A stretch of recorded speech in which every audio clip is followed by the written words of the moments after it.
Welcome to the Landlady Listens.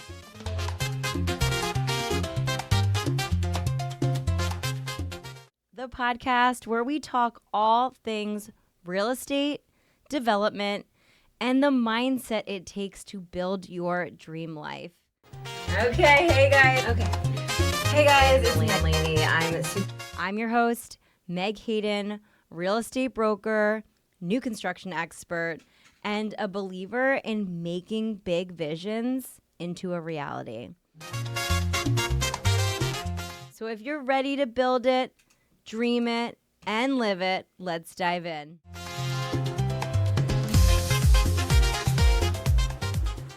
Hey guys, it's Meg Hayden from the Landlady Listens. I am so excited about today's guest too, and you should be too. Andrew Freed is here. He is a multi-unit investor, and I feel like a lot of times people are just like, the market's too saturated, it's too expensive, I can't do it, blah, blah, blah. But here we are. We're going to go and talk about nuts to bolts, where to find the deals, how to source them, and also how to make sure that we get it stabilized and cash flowing. So without further ado, what's up? I'm excited to be here. Thank you for having me. I'm so excited too. I met you. You spoke at the Rhode Island Real Estate Investors Okay. group back. With Frank, right? Yeah. Okay. A while ago, and I was like just so impressed, right, by like the amount of stuff that you do and the amount of units that you have. Mm-hmm. So just tell us a little bit about like who you are in general and how you got into it. So, like many of the audience, I was mesmerized by the American dream. I got tricked by the American dream. I got told that, if I get a good job, if I get a good education, if I get a strong, work at a strong company, I'll be happy, right? And I did all that through my entire 20s. I worked at Boston University. I ended up working at the Broad Institute of MIT and Harvard as a project manager. I made $130,000 a year. I had a condo in the city. Like, I essentially did it all. But at the end of the day, I came home and I felt empty. I felt like I had so much more potential to give, right? And then COVID came around. And I could only escape into so many vices, so many movies, so many video games before I ran out of time. And I ended up finding this beautiful book, Rich Dad, Poor Dad. You heard of it? Love it. Yep, my favorite book. And literally shifts your mindset. Like, it's a complete mindset shift, right? But when I read that, I came to the realization that I should definitely go for this financial freedom journey. At the end of the day, I'll just have to go crawling back to that job anyway. What's the worst that's going to happen? Yeah, I'm still going to have to work that job for 30, 40 more years. And, I came to the realization that the status quo scared me more than making a change. That's awesome. So how multi-units, how did you get into investing in real estate? So I started with Rich Dad Poor Dad, then I found Bigger Pockets, listened to every Bigger Pockets I could. I started going to meetups. And then at that point, I decided I want a house hack property. And when I decided to house hack, I was trying to get a house hack in Boston, and it was right during COVID. And I get priced out offer after offer after offer. Blown out. Yeah, blown out of the water. At that point, I got completely frustrated. I'm like, all right, let me choose a different market with a lot of multis. What markets in my area have a lot of multis? Right, I went down the list: Brockton, Massachusetts; Worcester, Massachusetts; Fall River, Lowell, right? And Worcester made the most sense to me. So I decided at that point I'm going to house hack 10 multis in 10 years, have 30 units, and ride off into the wind. That was my original plan. So why Worcester? Worcester. The reason I decided to do Worcester was it's one of the fastest growing cities in New England. It has some of the fastest rent growth out of any city. I believe their Section 8, their fair market rents went up about 8 to 10% year over year in the past 3 years. And how'd you find that out? I found that after I moved there. I'll be honest with you, but but I found that out just through investing, right? Because when I bought my unit, for a 3-unit, it started at $1,600. Now a 3-unit rents for $2,300, right? It's gone up pretty dramatically, and that's a course over 4 years. That's quite the jump, right? It's crazy. Yeah, it's pretty nuts. But going back to my story, I decided to make a change. I took a HELOC on my 1-bedroom condo in Boston, which is about 80% of my net worth, for $200,000. And I started house hacking properties, owner occupying 3 to 4 unit properties with a low down payment, owner occupied loan, FHA, 3.5% down, 5% down conventional. Did that a couple times. So you're moving into the properties. I'm moving into the property. And you're rehabbing them. So I'm rehabbing them. That's exactly correct. Yes. But my first ones were primarily cosmetic upgrades, but yeah, I am rehabbing them. Yep. And then, okay, so how many times did you do that? I've done that probably 4 or 5 times at this point over a course of 4 or 5 years. And then now, but now you're like, you're buying units. I am. So over the course of 5 years, I closed my first multi December 2021, and I went from 0 to 550 rental units and 90 million assets under management. I'm sorry, say that again. 550 rental units and 90 million assets under management. Which is like so crazy because I feel like so many people who get started, they're just like, it's like, it's incomprehensible, right? That amount of numbers in that amount of time. Absolutely, you're 100% correct. And if I didn't have a team of 25 people, taking on a task like that would be absolutely impossible, right? But as you scale, as you level up, you have to learn how to, rather than, manage properties, you got to learn how to manage people, manage talent, and build a team. Like as you level up, you realize the business of game, the game of business more has to do with developing people, less so finding opportunities. So when did you start adding team members? Like, so, was it the fourth house, the fifth house? Totally. I think I came to a breaking point. I think when I got to about 130 units, it was just me, my partner, and one person, right? Like and it was just, and like I was working my W-2 at that point. I was self-managing. I was also a top investor focused agent. I hosted the largest real estate meetup in Worcester. I didn't freaking sleep, right? And at a certain point, I had to make a decision. I'm like, I can't do this anymore. I have to start taking things off my plate. Mm-hmm. And I read this great book, Buy Back Your Time by Dan Martell. Have you heard of it? Love that book. Yeah. Really, a lot of really good tools and tactics in there. But Do you loom everything then? What? Do you loom everything? Loom everything. I have loomed everything. I've loomed my trainings and I reuse them a lot. Yeah, I do that for a lot of things. But the main tactic I like is the energy audit. You've heard of it? The 2-week energy audit, yeah. Yep. So more or less, you just list out the things that give you energy, and then you list off the things that take energy away from you. And the time. Right? And then over time, the goal is to either slowly eliminate or delegate the things that take energy away from you via systems or via people, right? So that's exactly what I did. And I did an energy audit, and I started taking things away from me that took energy away from me. So what were those things that were taking energy and taking time? Social media. Because Okay. ultimately you need a good social media platform to have a business today, but that drained a lot of energy for me. So I hired a social media virtual assistant in the Philippines, right? Bookkeeper. I took that away from me. I hired somebody in the Philippines as well. And slowly I went down the list to the point where I could just focus on what I was really good at. And Which is finding deals, which is putting opportunities together, which is talking with investors, which is educating, which is providing value. Yeah, and that's why I sit in my genius. And the more I was able to do that, the more my business more exponentially grew. I love that. Sit in your genius. Yeah. It's true though. Yep. It's like where's my magic? And I think it's really important for people to find that because I feel like I always tell everyone, I'm like, we're only good at like really 3 things. The rest we're not. There's no way you can be good at everything. But tell me a little bit about how are you leveraging social media? Like, what does that aspect look like for you? Is it like, are you finding deals that way? Or like, what's the motive behind it?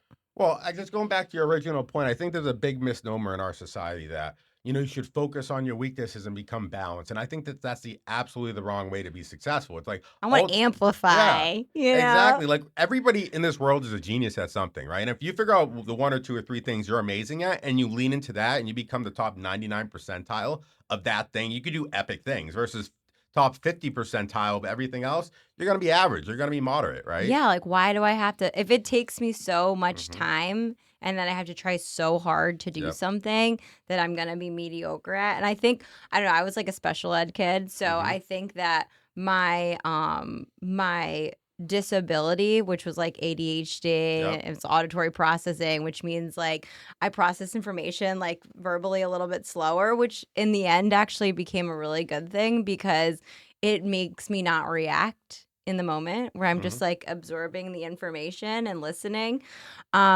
But I think that, when you have that focus on the disability rather than the ability is for a lot of my life, I was kind of like, oh, I'm not good enough, I'm not Mm-hmm. this, rather than focusing on the things that I am super good at, which is like connecting with people, having an idea, executing it, and having like no fear, you know?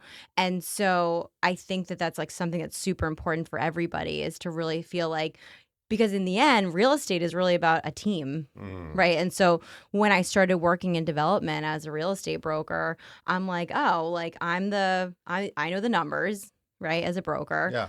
Well, you got to find the construction guy and you got to find the finance guy, like the money. Mm-hmm. And that's really that's the team, right? So knowing what your strengths are within that team is super important to add that value. But then, then you scale back and you say, okay, my business, right? As a broker, like what do I need? I do like need the social media, I need this, I need that.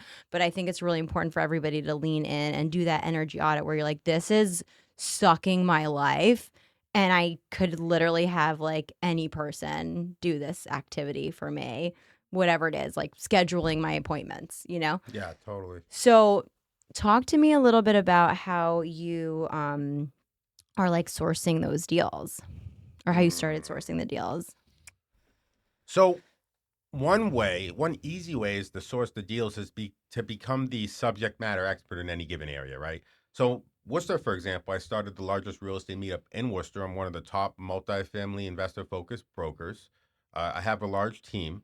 People know that I buy, right? So literally at this point in my career, I literally just sit back and people bring me deals because ultimately they know I have a lot of units and ultimately they know I can close, right? Because when you get to those larger commercials, those 5+ unit properties, a lot of people say they can close. A lot of people can't close, Mm-hmm. right?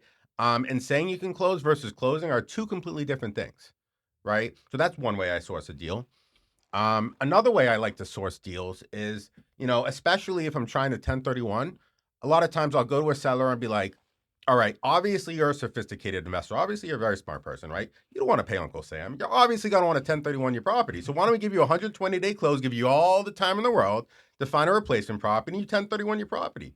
And simultaneously, I'll use that time to 1031 one of my properties into his property. So that's another tactic I like to utilize. So for people who are new to investing in Sure. real estate, tell us just a snippet about 1031 Oh my God. exchanges. It's a magnificent tool, dude. Totally. Nobody So knows about if it. you don't like if you don't like paying Uncle Sam, you better listen to these words real quick. So there's really two amazing strategies in real estate to essentially pay very little in taxes. I think my tax rate was effectively a 2 or 3% last year, right? And the two really effective strategies is one, the 1031, which allows you to defer paying taxes on your capital gains if you trade a property for another property. Think monopoly, right? It's crazy. Yeah, and the crazy thing about that is, You just keep rolling you keep it. rolling it, right? But if you combine that with what's called a cost segregation study, which real estate has this magical thing called depreciation, where essentially you get to write off a percentage of the building over time. And there's this thing in the tax code called the cost segregation study that allows you to grab 20 to 30% of that depreciation in year one, get a huge write-off, and use that to offset your income, offset your gains, offset the money you make. Oh, damn. Right? So essentially you can get out of paying a ton in taxes with those quote unquote paper losses. But those have to be commercial unit, like investment properties, correct? They do not have to be commercial properties. They can be absolutely residential properties. You just have to have the designation, the real estate professional designation, according to the tax code, to actively grab that, right? There's ways you can get that if you're not a real estate professional via the short-term rental loophole. That's another way to get it if you're a W-2 worker. But, So you're saying that as an agent, yes. so if I were to buy a multi-unit, a 4-unit, and I were able to say on my first year, I'm going to do the tax or what was it? Cost segregation Cost study. segregation. I'm going to. Which is typically anywhere from $500 to $2,000. Okay. Yeah, it's not that expensive. Yeah. What do you mean? Wait, say that again. It costs about $500 to $2,000 to pay a third-party vendor to create a cost segregation study for you. Okay, so someone has to do that for you. It's like a firm, yes. That's okay, exactly and then correct. you're gonna have. So when you go to pay your taxes, like Mhm. let's say you're buying a property this year. Yep. You go to pay your taxes.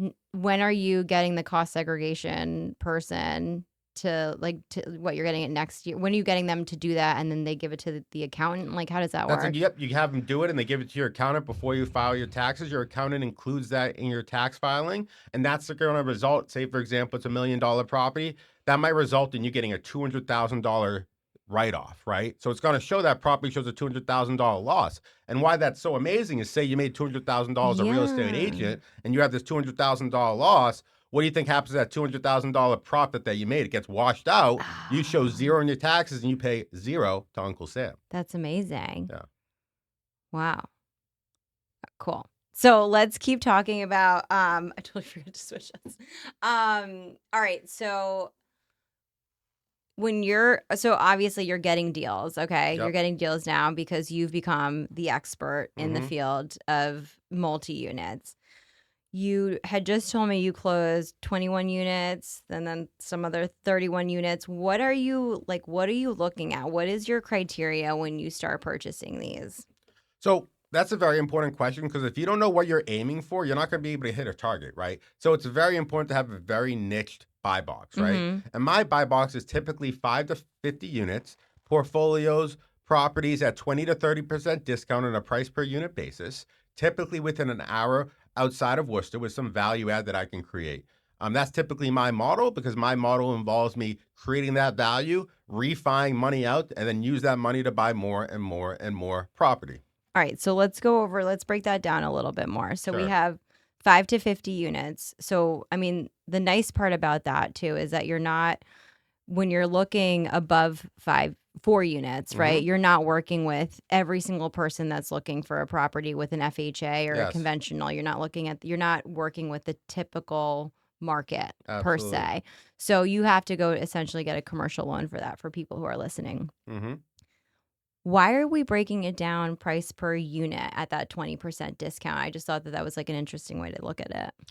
So the other benefit to going commercial is, right when you hit that 5+ unit property, they change the way they value the property, right? They go from a sales comp approach, what everything else is selling for in that area, the average of what everything else is selling in that area, versus the income approach. This is value based off how businesses are valued, based off a form of profit times a multiple, right? So the reason why that's so powerful is I have so much more control in reverse engineering the end value of the property, because it's simply a math formula, right? So that's why I love commercial property, because it's way easier to get the end value based off the way it's valued by appraisers. So tell me about like that value. Sure. So I'll just give you a quick example. Say a property, is $1 million and produces $10,000 in rent, right? So typically, just an easy value, an easy way, back of the napkin way to figure out the value of a multi in a decent cap rate market is the 1% rule, right? You familiar with that? Yep. 1% of the purchase price equals the Rent. equals the rent. Yes. So in this particular case, 1 million would be 10,000 in rent, right? But what if I brought the building up to 15,000 in rent? What do you think the building's worth? 1.5. Exactly. What if it only took me $100K to do that? I'm all in 1.1 and now it's worth 1.5. What do you think I would do in that scenario? Refi. Exactly. I would refi 1.5 million at 75% of the value, get the money back, use that money to buy more property. And boom. Yeah. So then you own 500 plus units. Exactly. And that's how I've bought all these units. I've recycled the money over and over and over again. I've literally used a 5-unit property to buy 35 units with the same pot of money. It's wild. So we're looking to just come in lower, add the value, refi out, and then just keep doing it over and over again. Yeah. Then, your listeners will probably say, yeah, that's easy to say, but, I can never get an offer accepted. Yeah. I mean, when you submit one offer a month, you're never going to get an offer accepted. It's a freaking numbers game, right? When me and my partner are in acquisition mode, we're submitting 40 to 50 offers a month, and we're averaging 2 to 4 accepted offers. It's a freaking numbers game. And that's how you get good deals accepted. It's true. I feel like you have to change your mindset to like become a buyer, like be the buyer, which means you have to like constantly be looking at deals, constantly be like looking for what it is you want. Absolutely. And I think that anybody who's listening right now, like really has to just take the leap, like look at where you want. Like right now I'm looking to buy a property in Westerly, and it's like the multi-units down there. They're actually affordable. They're not like, and they're ones that like if you would want to live in, like they're nice. They're in nice areas. You're at the beach. You get a beach pass for living there. Okay. And the taxes are cheap. So So I think that that's where you kind of have to go back to that criteria and say, okay, like, what am I looking for? Where do I want to be? And then you also talked about kind of that proximity, right? Yeah. So why is proximity so important to where you're purchasing? Proximity is very important because, ultimately, if my strategy has to work in a medium cap rate market, right? What does that mean? So cap rate is a reflection of the desirability of whether somebody wants to own a property or not, right? And cap rate is a multiple, right? So the more desirable something is, the higher the multiple, the less desirable it is, the lower the multiple. Like think Boston, Massachusetts. That typically trades at a 4 cap rate. Assuming you buy a property 100%, you get 4% of your money, $4,000 on a $100,000 purchase, right? Okay. And Um, what's a cap rate for people who are like listening? and it's a multiple on the profit of a property, right? So in this particular case, a 4 cap rate for every dollar of income you produce, it would increase the value of the property 25-fold, right? On a 4 cap rate, 10 cap rate 10-fold, 20 cap rate 5-fold, right? It's a reflection of the desirability of the property and the multiple, right? And, for my deals to make sense, for my deals to pencil, I need to get a higher cash and cash return. I need to get a higher return. So I typically buy in cap rates of an 8 to 10, right? And the reason why my criteria is the mile within Worcester because it stays within that cap rate field that I like to buy in. And also that you have the people to manage the properties, That's another point the exactly. You're bodies. 100% correct. Yeah, we're vertically integrated and we typically like to manage our own stuff within proximity to our other properties. You're 100% correct. So tell me about these latest deals that you bought. Are you buying property that need a lot of work? What were these deals looking like? All of the properties I buy need a lot of work. I'll just give you a quick example of a property I refied 2 weeks ago. We bought this property, 23 units in Worcester, Massachusetts. We bought it for 125,000 a door. We bought it for what was it? We bought 23 units for 125 a door. So I think we bought it for 2.9. Our renovation on the property was around $400,000, and that was cosmetically upgrading all the units, upgrading the heating units, doing the roof, doing foundation work, doing electrical, doing exterior work, doing driveway. We did a lot of money. We did a lot of work for that, right? But when we bought the property, the 23 units, the rent roll on the property was $18,000 per month. We put the money in. We got the rent roll up to $48,000 per month.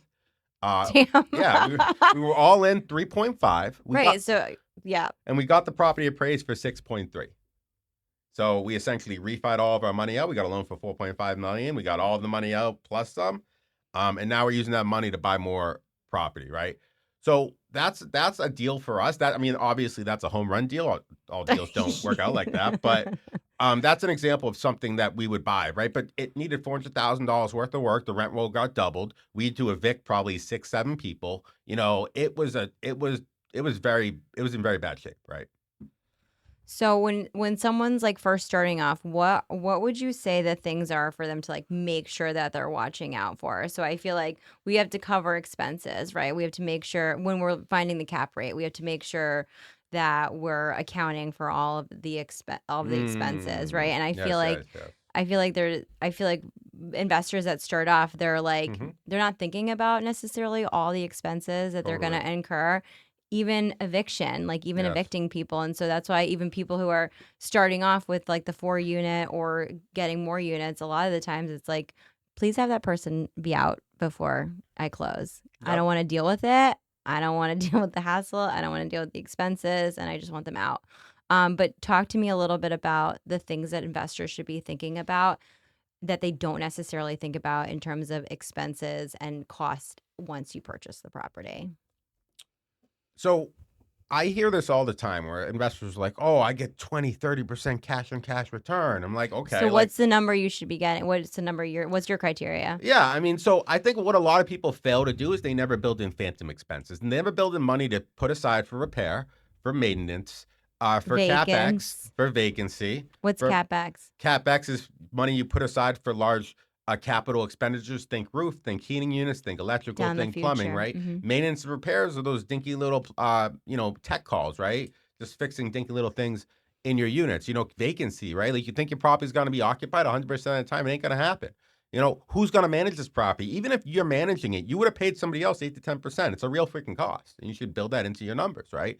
So a lot of people don't put, 20, 25%, 30% of the income aside for phantom expenses. And then they think they're cash flowing, and then their roof goes, their heating unit goes, and there's 1-2 years of cash flow. So right? those phantom expenses, what are your phantom expenses? Who's the phantom? Who's the phantom? I typically probably put around, 20 to 25% of all of the revenue I receive towards phantom expenses. What Right? are those phantom expenses? Are you saying like that's the roof? That's what is it? I mean, so typically when we renovate a property, renovate everything top to bottom, but you put that money aside for future capital expenditures, future repair that have not hit yet, but you expect to hit throughout the year. Mm-hmm. Right? So so they're not real, but you're putting it aside for expected expense. Yeah. And that's 30% typically. Yeah. And then on top of that, I highly recommend that people typically keep at least 6 months of pity, principal, interest, taxes, insurance in your operating account. Otherwise, you're always going to be feeding the beast, right? Yeah, totally. What else should people be thinking about in terms of when they're at that point where they're making the offers? Totally. What are we like? What are we putting into those offers? How are we negotiating those offers? Well, there's a couple different things. I mean, first of all, you want to establish yourself as a really sophisticated investor, right? And, there's easy ways to do that, even if you aren't, right? You can bring a partner on board that has a ton of units and it makes you look that much more legit, right? Getting a lender on board to talk on your behalf, right? But ultimately, showing yourself as a sophisticated investor, especially when you get these commercial assets, because they ain't easy to close, is incredibly important. Because when you get to 5+ unit properties, I think a lot of times the more important thing is whether you can close versus the price, versus residential, where it's more the price, less so because most people can't close. Right. Right. And talk to us, like, do you ever do any kind of like seller financing or creative financing? Absolutely. So yeah, I mean, I'll typically build in, 10. So I think a big misnomer in real estate is seller finance. They think the seller's going to give them 100% note. Like, that is so unrealistic. Who's going to hold a 100% note for 30 years? Like, that's ridiculous. Like, but What do you mean all the YouTubers are saying it? But a good hybrid approach is getting a hybrid seller finance note, maybe a 10, 20, 30% down via a promissory note, and you can utilize that money as the down payment for the property. The key there is you got to separate it from the loan. It can't be associated with that building. Otherwise, the bank will use that debt against you, when calculating the debt service coverage, when calculating the loan, things like that. So say that again. Like how are we separating it then? So, if you wanted the seller to possibly fund some of the down payment, you'd want to You want them to fund the down payment. If you want to, if they're, so yeah, so say for example, the seller's giving you a hybrid seller finance note. They're giving you a 20% seller finance note. The bank's covering the rest, right? But you want to So you're coming in with, what are you coming in with? Well, that's the thing is if you want to use that seller finance note you got to separate that from the transaction and do it under a promissory note because they have the lien on the property. The bank's going to have an issue with the fact that you're 100% leverage, right? Explain that again. So we're going in there. I'm making you an offer as a seller, right? And then I'm saying I'm asking for the bank for a certain amount for the loan. But then as a seller, I'm asking you for that down payment. Let's say it's $1 million. So Sure. I'm asking you for a $200,000 promissory note. The bank is in the first position, Yep. right? But so like, are you putting any money down? Like, are you giving them 20%? Like, how does that? I don't understand. Yeah, I mean, if you separate that money from the transaction, you can use it as a down payment. But if it's associated with it, the bank's not going to allow you to leverage 80%. They're going to assume you have another loan on the property and reduce your leverage.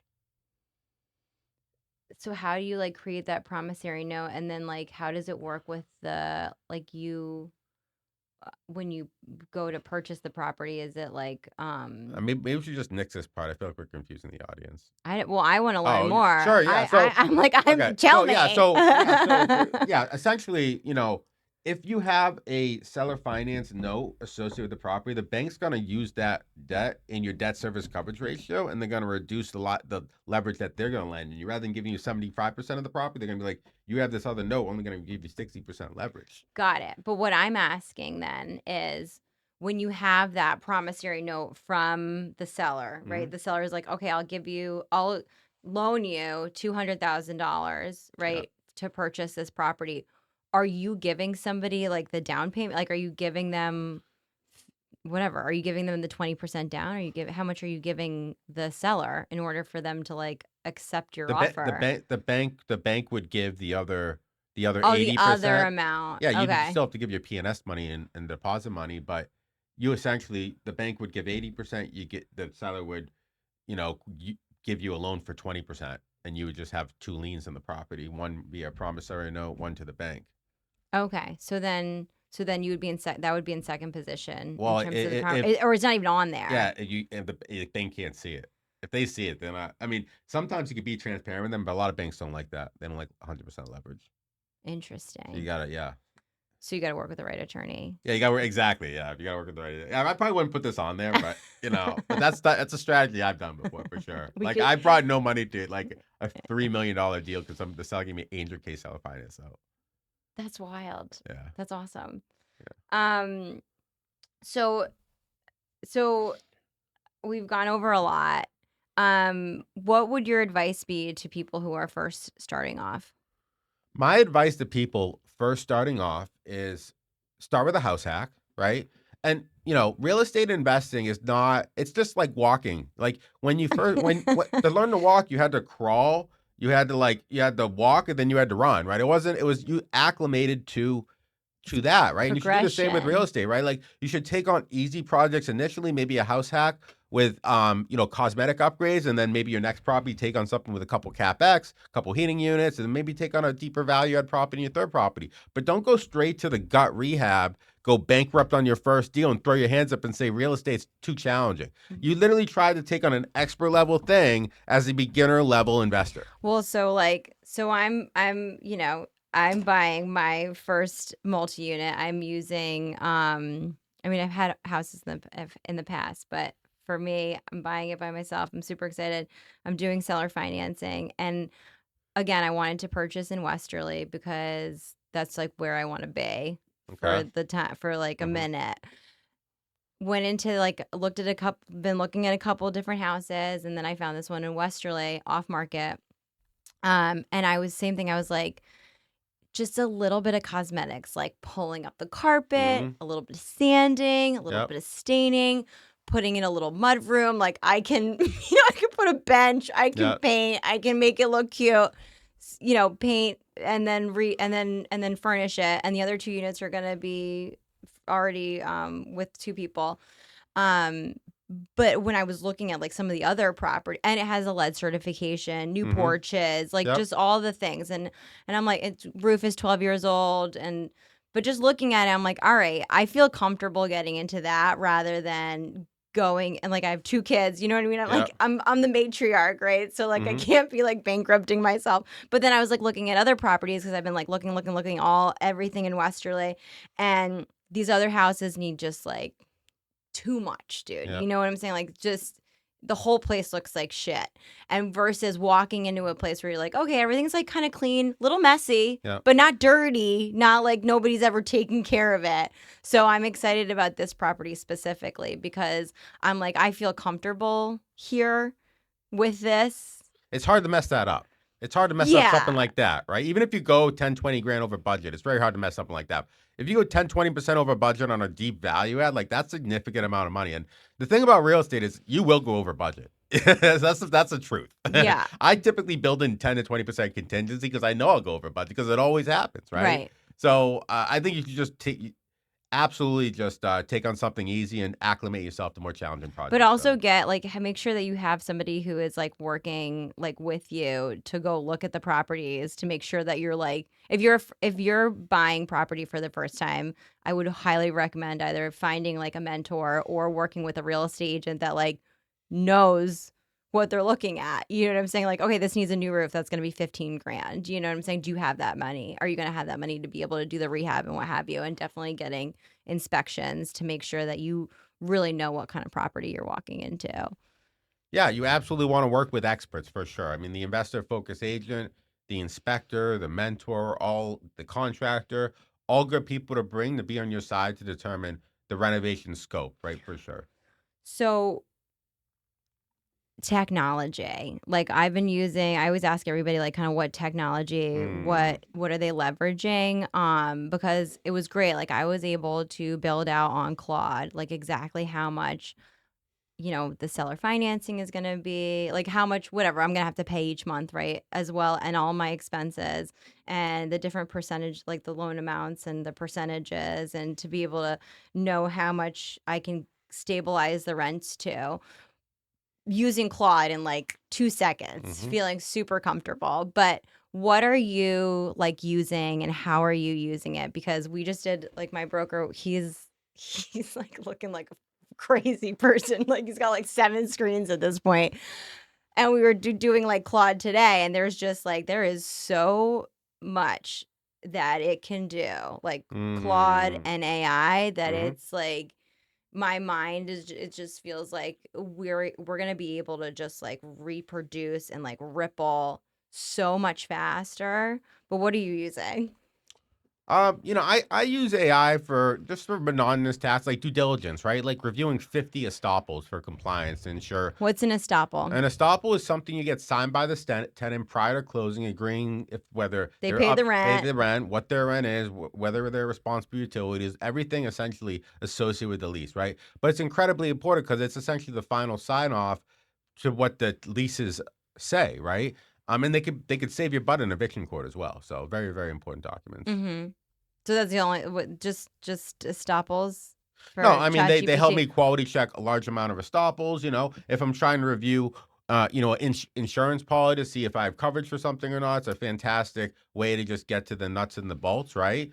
Legal paperwork, right? It's incredibly helpful with that. Reviewing operating agreements. I think a lot of my investors use it to review our 50 or 60-page syndication document to get to the meat of it, right? So Mm-hmm. it just allows you to absorb so much knowledge in a very quick period of time. Mm-hmm. And so it sounds like so you have the acquisitions part of your business. Hmm. Then we're managing, right? We're doing Yep. all the property management and I mean, and the construction and the build out and all that. So what kind of technology are you using for that? And talk to me a little bit about like that process, and even like I'm sure you had to build that whole thing out, and that was a whole experience of building out like property managers. Oh yeah, for sure. I mean, when it comes to building a large company, people think you do it all at once, but it's just you take on one problem at a time. You slowly just fix one problem, and you just slowly, and it turns into a large organization. But some of the really cool software and technology I utilize is Appfolio. It's my property management software. Mm-hmm. Collects all the rent, does all our accounting, does tenant communication, does work orders. When you own 550 units, having all of the data go into one place is incredibly important for ensuring, getting things done quickly. We use Trello for project management. We typically have a card for each property with vacancy, delinquency, all of the outstanding items associated when we go through every property on a weekly basis. Google Drive, we use that for a lot of our technology to store, to share documents. Those are some of the primary softwares that we utilize, I would say.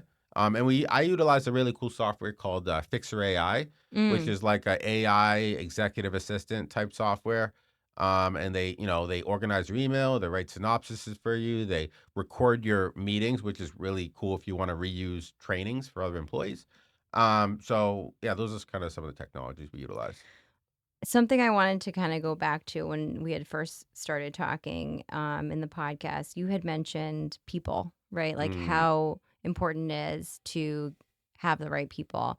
So talk to me a little bit about like that process. How do you hire the best? So I think hiring the best involves intentionality, right? And I think so many people, when they build organizations, they build an organization of all their best friends, right? And that's a completely wrong way to build an organization, right? Like, think of like creating a human. Like, you're not going to build a human of 5 arms, right? You got to have some variety to make a human work. You got to have a head, you got to have arms, you got to have organs, you got to have legs, right? And you got to build an organization in an intentional manner. So to that point, like it's very important to like what I use is I'll use personality tests like cultural index, right? And I'll intentionally put the right person with the right strengths and the right traits in the right role, right? So, say for example, I want to hire a customer service rep. I'm going to hire somebody who's high in sociability, who's high in conformity. right? If I'm trying to hire, an executive, I want to hire somebody who's like, really high in autonomy, right? They lead the ship, right? And when you like you mentioned, if you create a team with a quarterback who's strong in being a quarterback in the quarterback role, an alignment role, you see magic starts happening, right? But if you Right. have 10 quarterbacks, like it ain't gonna work. Not happening. Right? Well, yeah, you can't hire like all of us. It would just Totally. be like a Yeah. disaster. And you want to hire high level spectrums. Like you want to hire people who are geniuses in two or three things and put them in those seats, right? Absolutely. hmm I love that.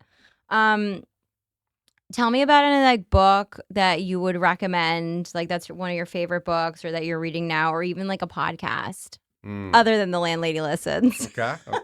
I have so many books that I love. Go for The it. first one that came to mind is Seven Habits of Highly Effective People by Stephen Covey. I love that book. I've not Just read that one yet. so many life lessons in there. Like think with the end in mind, which is so powerful because what I would say is most investors, most people, most business people think in first principles. How is this going to affect me today, right? And a lot of times I think the most successful investors think in second or third principles. How is this going to affect me in the second or third order, which is really thinking from a long-term perspective, right? So to put that in practice, right, somebody might screw somebody over in a deal to get a good deal on that deal, but they might not realize that that's going to affect them working with them over the lifetime of business, right? And it might screw you out of 10 deals, right? So there's been so many times where I've made people right, just to keep the relationship in a good spot because I know for a fact real estate's a small business. You're going to run into that person whether you like it or not in the future. Absolutely. So 7 Habits, I love that one. 7 Habits of Effective People. I know you had mentioned Rich Dad Poor Dad. Of course. And Buy Back Your Time. Those are like Rich Dad Poor Dad. That one like was a game changer for me too. It just like kind of opened your eyes and to just being like, oh wait, there's a whole other life that I could live that is freedom. Totally. And then Buy Back Your Time is just but you have to like actually implement. Oh, I mean, yeah, you could read books. If you don't implement it, it means nothing, right? Yeah, like I took his Loom stuff and I Loom everything now. Like everything that I do, I Loom. So Loom's just like a video. I mean, for people who are listening, Loom's a video. You record yourself doing the things. And it's so funny because I feel like I just remember I'm like, whatever, I'm just going to film myself doing the things. And whatever it was, like inputting a listing or I don't know, doing a market report, or getting ready for a listing appointment. But it was so great because my virtual assistant, like, she unfortunately was like sick and had to leave work. But it's also like now I still have like 100 hours worth of trained, like everything's already done. I can just send them to like whoever is gonna re-up. What was I saying? Yeah. So tell me, if you were to come up with like, do you have a mantra that you like say every day or? One of my favorite quotes is coin is the thought of heaven. Okay, what's that? Sorry, what actually? Coin is the thought of. No. Let me redo that. Let's start that over. All right. Let's ask that question again. Your mantra. Tell us your mantra. One of my favorite quotes is thought is the coin of heaven. I think people fail to realize that you have control where your thoughts go. You could ruminate on negative things all day, or you could ruminate on things that actually push the ball forward, that actually move your life forward to create the dream life that you want, right? And I think people fail to realize that so much. And a lot of times it destroys them from the inside. Yeah. So I'm like a big like meditator. I'm really into like Joe Dispenza. I don't know if you've ever heard of him. Yeah. Tony Robbins. I love Tony Robbins. Yeah. So I'm like a super big, like that is like how I practice. And it's just like, it's about taking that negative thought and just immediately being like, nah, we're not even going there, or just getting into the breath or whatever you're doing, like feeling the pen, just getting out of that. But it's our like our neurological pathways have been practiced to do that for so long that you have to like retrain your mind to be disciplined. And like I'm always like I'm like kind of a toxic positivity person where I'm like, well, it's totally like I was saying to one of the girls, I was like, even when my dad died, like toxic positivity, I was like, well, I'm like, it's a blessing. And they're like, he's still warm, Meg. He's still. But it's just like one of those things, where it's like, and I think just being positive and always looking for like the actual like opportunity rather than the negative and ruminating in that and staying in it. It stays in your body too. Like the nervous system. I just had a woman come on she's a doctor, naturopath, and then she talked all about like the nervous system and just like all the different things that you can do to like calm your nervous system, and like that we are not like in our bodies anymore, like because we're always like in our heads, and so we have to like become more in our bodies. And so I do like a lot of pull-ups or like chin-ups, or the chin-ups this way. And I was watching like Huberman Lab, and he had just posted something about like this 90-year-old woman who just like dead hangs for like 2.5 minutes, but like how your whole entire, because I'm like, what's a pull-up gonna do? Like, what are my pull-ups like really doing? But it really like your whole entire nervous system, because you have so many like nerve endings like in your like you're going through your whole entire body just by like holding on. And I was like, that's just like, I don't know, it was like very cool to just realize that like we got to get back to that mind, body, soul, and really get back more into that body and like out of the head into the heart or into the body. And so I'm like a big proponent of like movement and like walking every day. Like me and my girlfriends, we have like a group chat where we're like, my like January 1st, my friends were like, we can all do like 20 minutes a day of walking. Like everybody can do 20 minutes. Like if you go for like the 100, you're like, oh, I'm going to do an hour. I'm going to do an hour and a half working out. It's not fucking happening. Not every day, And so like, and then like also I'm like, I just can't commit to that. Cause like I got 2 kids, I got a business, but the 20 minutes, you could pull that out of anywhere. You could like walk around, grocery shopping more times or shopping more times or whatever. But anyway, just like having those, and you were also talking about just like having that forethought of the things that you want in the future, because I feel like a lot of us are just going through life without like any goals at all. And it was interesting because I was writing down this morning, like I got up, I meditated, I read my 10 pages of my book, and I was journaling, and I was writing. The Miracle Morning. I mean, I don't know. Is that what it is? That's what it's called. There's a book that's similar to that. But I'm like, but I was cool because I was writing down like 4 years ago.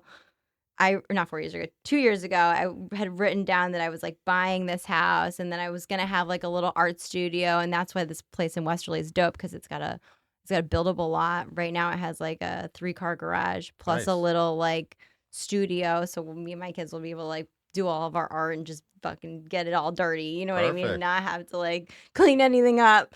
But that was in that.